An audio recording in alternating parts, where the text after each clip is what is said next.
constraint optima, graphical illustration. Now, this would be a graphical illustration of only the first order KKT conditions.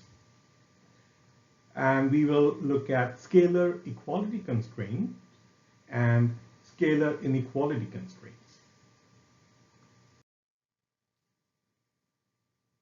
Minimize with respect to x the objective function fx. This is the unconstrained minimum of the objective function f of x, which is argmin with respect to x of f of x. No constraints.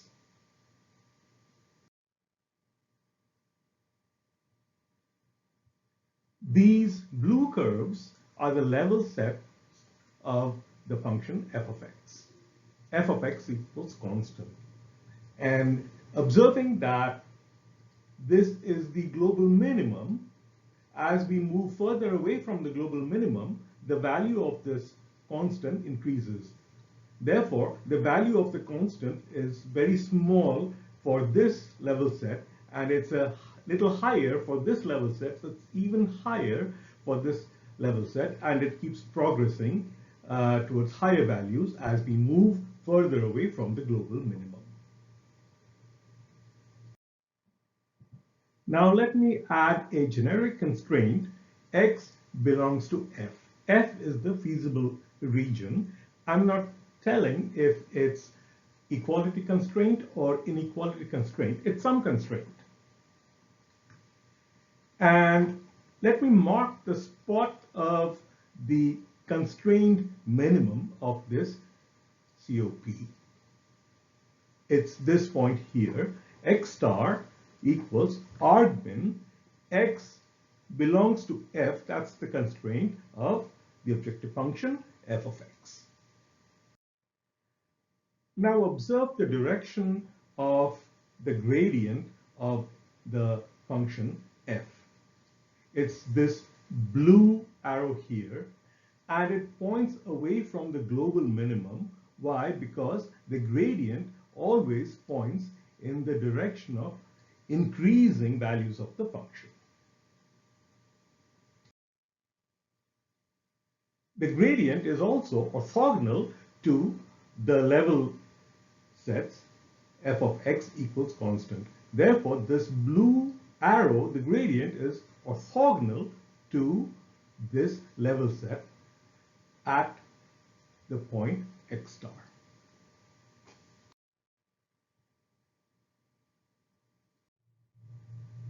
Now let me define the feasible region as h of x equals 0, which is this red curve. So the feasible region is h of x equals 0. Observe the direction of the gradient del h of x star, which is this red arrow. It's pointing in the right direction. That's because if you look at this curve h of x equals 0, on this side we have h of x is less than 0, and on the other side of the curve we have h of x is greater than 0. Since the gradient must point along the direction of increasing value of the function h, it's pointing in this right direction. If we flip the signs so that on the left of this red curve we have h of x greater than 0, and on the right we have h of x less than 0, the gradient direction must also be flipped. The gradient del h of x star is also orthogonal to h of x equals 0, because the gradient must always be orthogonal to the curves h of x equals constant. Let us make a claim here that at x star, the feasible region h of x equals 0 must be tangential to the level set of f of x. In other words, The claim is that at x star, this red curve hx equals 0 at this point, and f of x equals constant, which is this, are tangents. And we'll see why. Because if we move further away from x star along the feasible region, h of x equals 0, the function will increase in value. So f of x is greater than f of x star, because as we move further away from the unconstrained minimum, the global minimum, the value of the function increases. Here again, if we are moving away from x star in the other direction, the value of the function f of x will increase. So f of x star is in fact the constrained minimum. Again, the feasible region h of x equals 0 and some level set of fx are tangent at x star. So this point defines the constrained minimum of the COP. Since the gradients are orthogonal to the curves, the gradients del H and del F must either be in the same or in opposite directions. In this figure, they are in opposite direction. The blue arrow and the red arrow are in opposite direction based on the signs of h of x. Therefore, if I scale del H by some constant mu star, which is positive, the two arrows will cancel out. In other words, for some mu star greater than 0, del F plus mu star del H must be equal to 0. Here, because I flipped the signs of h of x, the gradients del H and del F are in the same direction now. The red arrow and the blue arrow are in the same direction. Therefore, if I multiply del H with some negative mu star, then the two will cancel out. Del F plus mu star del H must be equal to 0 for some mu star less than 0. So we saw that regardless of the direction of the gradient del H of x star, del F of x star plus mu star del H of x star is equal to 0. This is the stationary condition. Thus, we observe that in our situation where we minimize the function f of x subject to a single scalar equality constraint, we must have del f of x star plus mu star del h of x star equals 0. And mu star can be greater than or less than 0. Generalizing, minimize with respect to x, f of x. This is a generic equality constraint optimization problem. The equality constraint is h of x equals 0. We must have del f of x star plus del h of x star mu star equals 0. Remember, this is the Jacobian of the vector function h of x. And mu star, each individual element of mu star can be less than or greater than 0.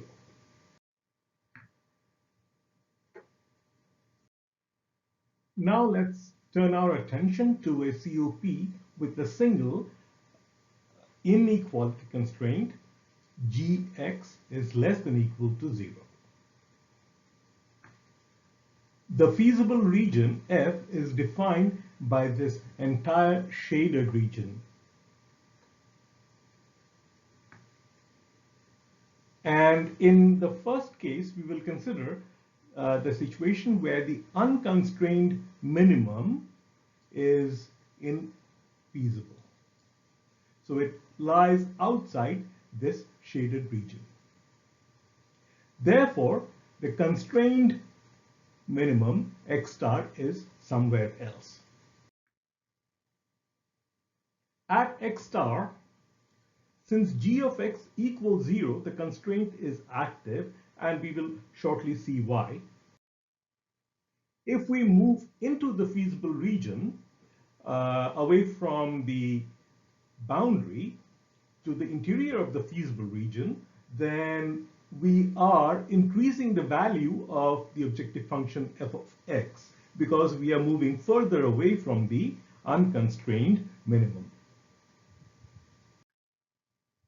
If we move along the boundary of g of x equals 0, the feasible region, we will still be moving away from the unconstrained global minimum, and therefore f of x will increase in this direction as well as in this direction. And therefore, we can see that x star is the constrained optimum. At x star, the contour g of x equals 0 must be tangential to the level set of f of x. This is some level set of f of x.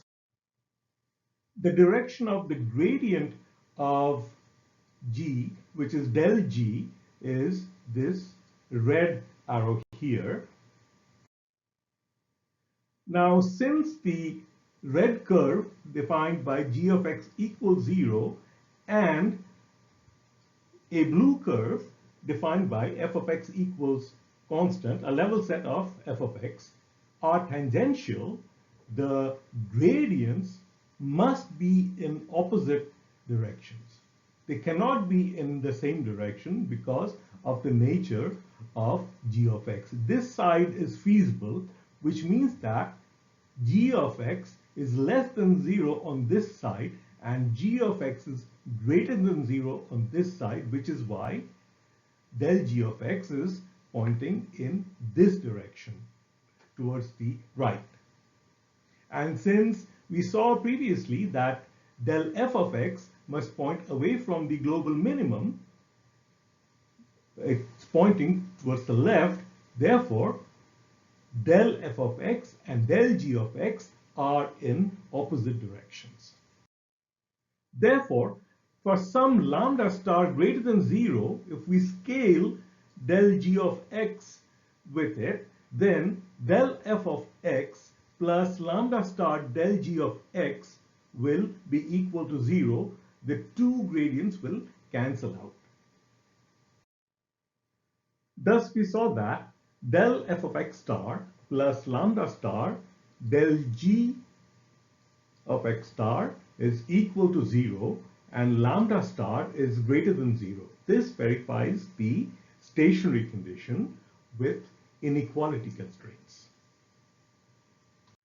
Furthermore, we also saw that since it was an active constraint, g x star was equal to 0 and lambda star was greater than 0. This is the complementary slackness condition. One of the two, either lambda star or g of x star, must be equal to 0.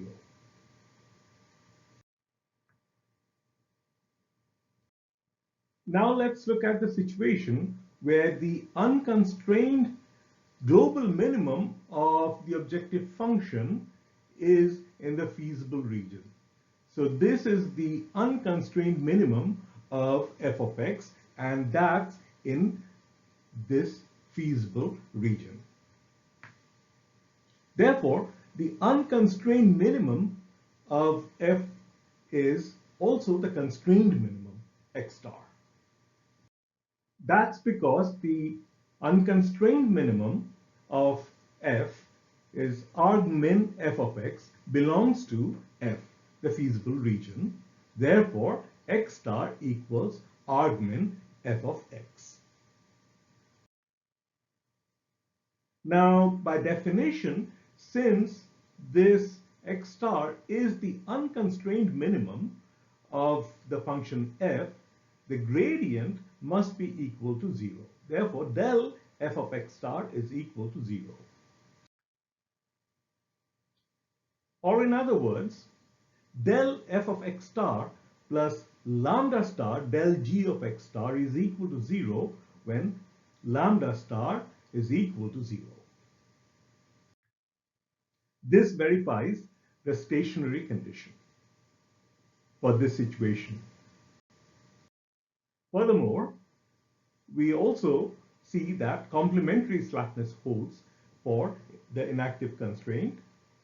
G of x star is less than 0 because we are in the feasible region, and lambda star equals 0 now. Thus, we verified that for a COP with a single inequality constraint, we have lambda star g of x star equals 0, which is complementary slackness, and we also have del f of x star plus lambda star del g of x star equals 0.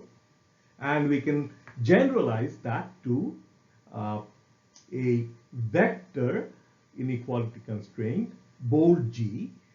The complementary slackness condition now is lambda star transpose g of x star equals 0, and the stationary condition is del f of x star plus del g of x star, which is the Jacobian of the vector function g times lambda star equals 0.